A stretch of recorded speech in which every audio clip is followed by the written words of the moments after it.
Hey guys, this is Sean or Chan0 from AceMind. Today I'm going to show you a bit about our optimizer, how to upload projections, how to change settings, and how to view the data when it's done. So to get to this optimizer, you can either go through the tab at the top here or through the quick start menu.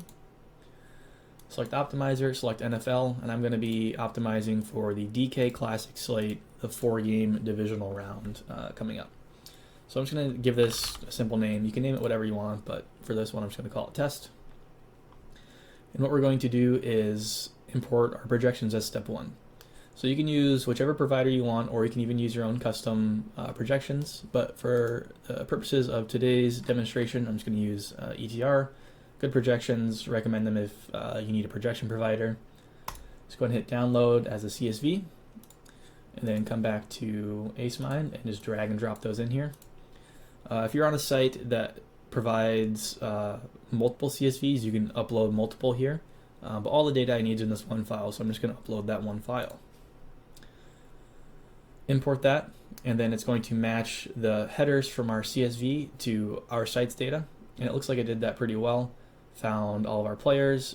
That's our correct projection header. If it wasn't, we could click edit here and select the one that's correct. But DK projection is the correct one. DK large ownership is also the project column. And then here it says standard deviation is calculated from multiple values.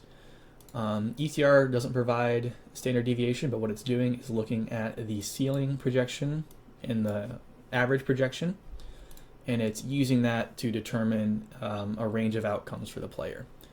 If your projection file has a specific column for standard deviation, you can hit edit and select that, but I'm going to leave it as is because this is correct for my file.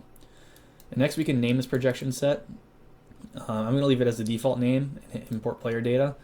What that projection preset does is if I were to run another job, whether it's a simulator or an optimizer job, as long as it's the same slate, you can reuse that file you uploaded. So I'll show you that here.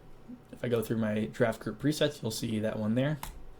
I can select it and it loads all my data without having to go and re-download the file. Anyways, I'm going to go to the next step here, which is our optimizer options. And on the left, we have config settings, and on the right, we've got rules. On the left, you get to set your number of lineups, your projection minimum, which is going to exclude every player below the minimum projection. I'm actually going to lower that a bit since we're on a short 4-game slate, divisional round. I want a few more players in my pool.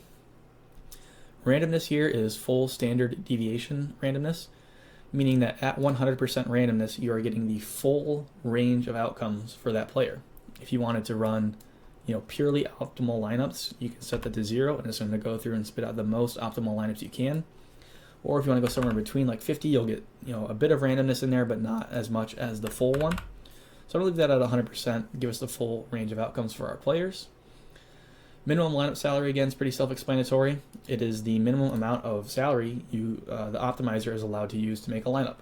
So 49,000 is probably fine. I'm going to bump it up just a little bit to like 49,400.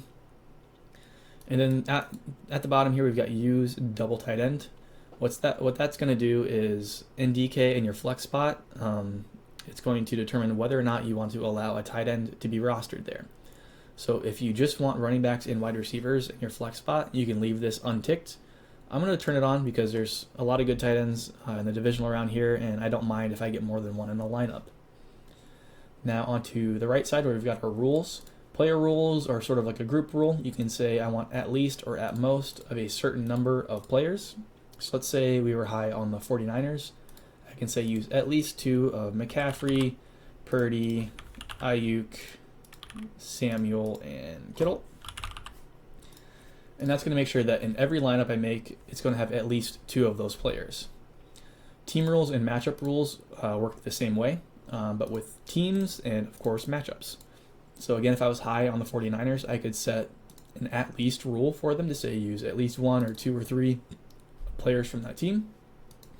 Kind of done that in the rule up here, so I'm going to leave that out. And same with matchup. Let's say I wanted to play a lot of players from that Green Bay San Fran matchup. If I can select it, Green Bay. There we go. I can say use at least 1 or however many players I want from that team. And these rules also work the other way with limits. Let's say I didn't really want to play a whole lot of players from, let's say, Houston, Baltimore for some reason. I can say limit the players from that matchup to 2. And positional rules, this is where you're going to make your stacking rules. So I'm going to pair my quarterbacks with at least 2 players from the same team that are a wide receiver or a tight end. So that's going to pair my quarterback with pass catchers for some correlation. And if I wanted to do a bring back, I could do that here as well, pairing our quarterback with 1 from the opposing team of a running back, wide receiver, or tight end. And in these rules as well, you can exclude teams if you didn't want to have a bring back for some teams like Baltimore or San Fran. Like maybe you're worried about a blowout or you just don't want players to be forced into lineups with your quarterbacks. You could exclude teams here.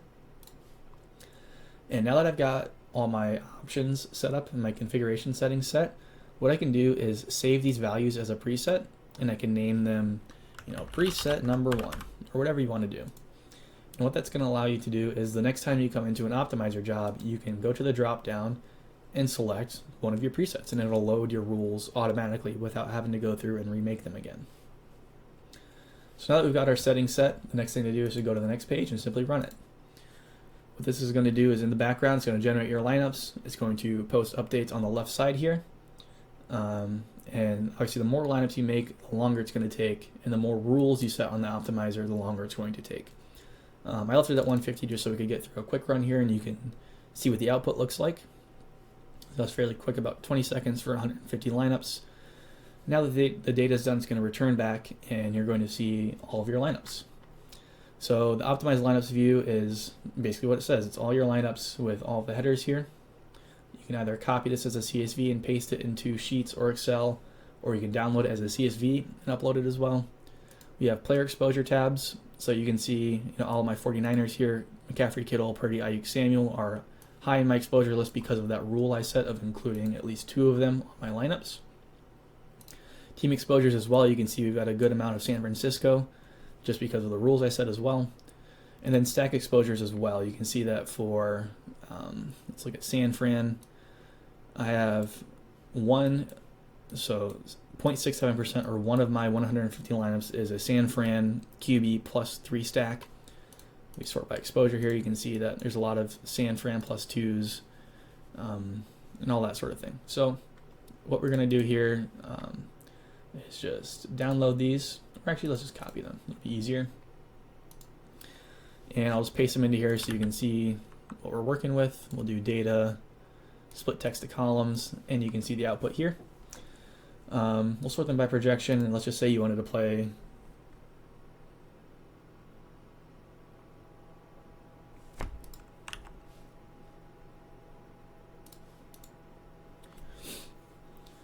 Okay, so let's go ahead and download these lineups and take a look at them in Google Sheets here, just so I can show you what you're going to want to do once you download them and you want to play them on DraftKings. Drag and drop here, and we'll just replace this current sheet. This is sort of my dump sheet. Just throw files in here. All right, sorry about that. I had a call. We're in the process of downloading these lineups and importing them into a Google Sheet. So I've done that here. Imported them here. I've just sorted them by projection. And what you would do if you wanted to play these on DraftKings is download your DraftKings entry file. And all you do is just copy these and paste them into your DraftKings entry file and upload them back to DraftKings. There's a few more things you can do from this page. For example, you can clone this job. And what that allows you to do is keep all your projections and settings the same, and it allows you to make a slight change. So let's say, for example, I didn't get a bunch of CJ Stroud in my optimizer run and I wanted some more. What I could do is bump his projection. Or I could come here to my optimizer settings and change some of these settings, like maybe bump down my randomness a bit more, or change my minimum lineup salary. Or I could get rid of this rule and make a different rule to say use at least one of the Houston players. So I could say Stroud, Nico, and maybe Dalton Schultz. And then you can go through and run it again. Another thing you can do from that optimizer page is, this is a way you can access jobs you've ran in the past, as well as go to your job history page. And I'll just go to my completed optimizer run that we ran. And another thing you can do is go straight to create optimized sim. And what that's going to do is allow you to select a contest and bring those lineups you just made in the optimizer into a simulation and see how they perform against the field. I won't get into that here, that'll be a different video, but yeah, that's all. So hope you enjoy the tools. If you have any questions, join our Discord, tag one of us, and we'll be sure to help you out. See ya.